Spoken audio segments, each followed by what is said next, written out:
dan, dober dan. V iranskem Belučistanu se je med srečanjem sunitskih in šiitskih plemen razstrelil samomorilski napadalec. Ubitih je skoraj 50 ljudi, med njimi tudi 6 visokih oficirjev revolucionarne garde. Odgovornost je prevzela teroristična skupina Džundala, sunitska uporniška skupina. Iran za napad posredno obtožuje ZDA, Veliko Britanijo in Pakistan. Vsi vpletenost zanikajo. Iranske obtožbe niso tako neresne, kot se zdi na prvi pogled. Džundala ali uporniško gibanje iranskega ljudstva je bila ustanovljena leta 2002 z oboroženimi akcijami in napadi je začela leta 2005. Njen glavni cilj je obramba sunitske manjšine v Iranu, ki je večinoma v najrevnejši pokrajini Sistan, Belučistan, ki meji na Pakistan in Afganistan.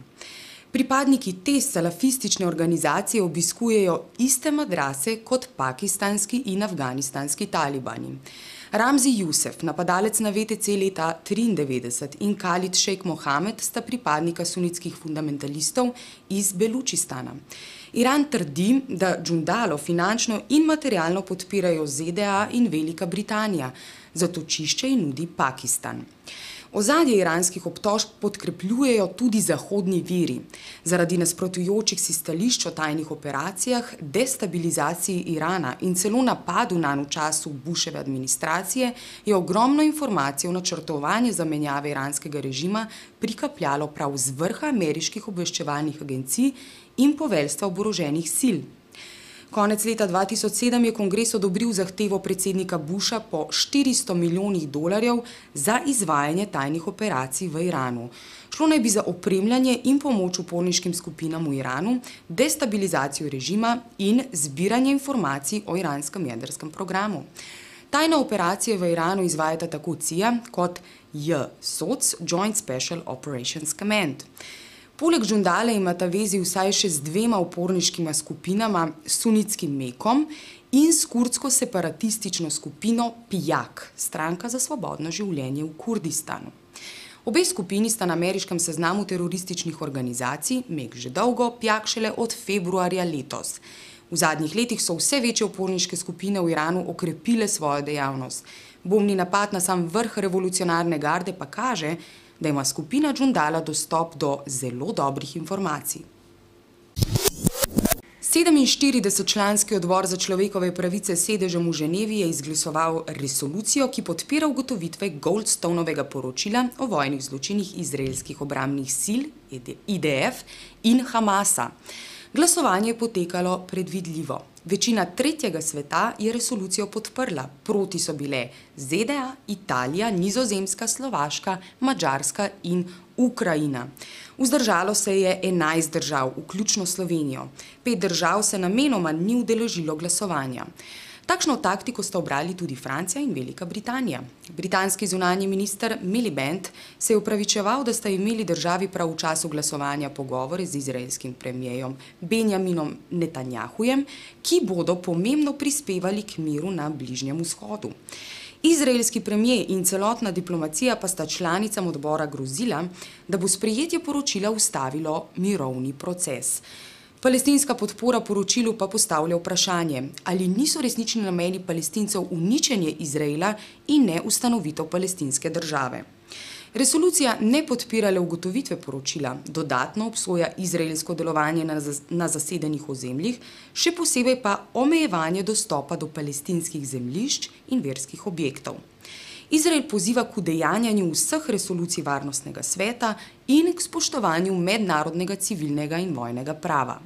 Če Izrael v 6 mesecih ne bo začel lastne preiskave o vojnih zločinih storjenih v 22-dnevnem napadu na Gazo, bo odbor preko Generalne skupščine predal poročilo in sklepe Mednarodnemu kazenskemu sodišču v Hagu. Ameriški veto v Varnostnem svetu ne bo pomenil kaj dosti, saj gre za implementacijo že sprejete resolucije 377. Ta generalni skupščini dovoljuje obhod Varnostnega sveta, Goldstonovo poročilo bo predano Haaškemu sodišču za vojne zločine direktno. Izrael in njegovi podporniki so se odzvali žolčno. Protiakcija poteka v 2 smereh. Prva gre v smer diskreditacije poročila in držav podpornic, druga poziva k spremembam mednarodnega vojnega prava, ki ni več primeren za globalno vojno proti terorizmu. Napad na Gazo v resnici ni vojna, ampak protiteroristična akcija. Vojska mora zato imeti bolj proste roke, Izraelu ne bo nihče preprečil, da brani svoje otroke, državljane in skupnosti. Na izraelske obtožbe se je odzval tudi sodnik Goldstone, ki je tudi sam Žid in podpornik Izraela. Izraelsko oblast je obtožil, da se požvižga na mednarodno pravo in namenoma minira vsa prizadevanja za trajen mir. Mirovni proces je farsa, saj si ga Izrael v resnici ne želi.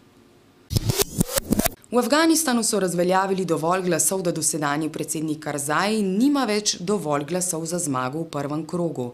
Glasov zanj naj bi oddalo okoli 48% volivcev. Po pritiskih opazovalcev ZN je neodvisna volilna komisija sporočila, da bo za izvolitev predsednika države potreben drugi krog volitev. Ta bo potekal 7. novembra. Nekaj časa je obstajala možnost, da bi namesto drugega kroga volitev oba kandidata pristala na nekakšno koalicijo.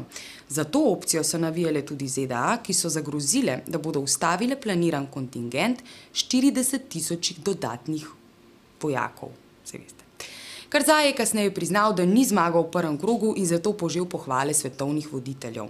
Generalni sekretar Združenih narodov Ban Ki-moon je neodvisni volilni komisiji priporočil, da odpusti več kot polovico, torej več kot 200 visokih uradnikov, ki so sodelovali pri ponarejanju glasov.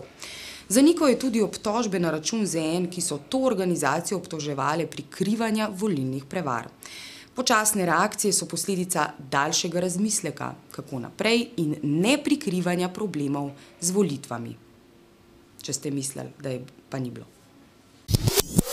Iraška vojna je najbolj privatizirana vojna v zadnjem času.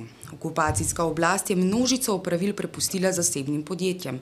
Eno izmed največjih je KBR, Kellogg Brown and Root, nekoč podružnica zloglasnega Halliburtona. To podjetje je s svojimi zaposlenimi sklenilo pogodbe o delu, s katerimi so tem onemogočene tožbe proti podjetju. Dovoljena oblika urejanja spora je le poravnava. Kakšno pogodbo je podpisala, je ugotovila bivša delavka KBR, ko je hotela tožiti svoje podjetje. Sodnik je njeno tožbo zavrnil, saj njena pogodba o delu tega ne omogoča. In kaj se je zgodilo, sprašujete? V Bagdadu so 19-letnico sodelavci napili in množično posilili. Gangbang raping, jej. Predstavniki podjetja so jo nato zaprli v kontejner in ji zagrozili, da o tem ne sme javno spregovoriti. V ameriškem senatu je zato novi senator Al Franken vložil amandma, ki bi žrtvam posilstva ali maltretiranja dovolil tožbe pred ameriškimi sodišči, državi pa prepovedal sklepati pogodbe s podjetji, ki sklepajo takšen tip pogodb. Amandma je bil sprejet z 68 glasovi za, 30 republikancev je glasovalo proti. Njihova argumentacija je bila, da se država nima pravice vtikati v pogodbe med zasebniki, saj gre za pogodbo med dvema enakopravnima strankama. Amandmaju je nasprotoval tudi Pentagon. Uradno stališče ministrstva podpira namen, ne pa tudi konkretnih zahtev, torej vpogleda v pogodbe izvajalcev z zaposlenimi. Tak nadzor ni izvedljiv v praksi. In še za konec naša nova rubrika Vprašanje tedna, takle imamo. Vprašanje se glasi, ali se strinjate, da je Slovenija se vzdržala pri glasovanju v Ženevi? Odgovorite z da ali ne, ali pa kukarčite, kukar vam paše, mi smo tukaj demokratično nastrojeni, če se lahko tako reče. Se lahko, Jure? Lahko. Dobro, iz ljubljanskega studia 142, takle imamo. Sem.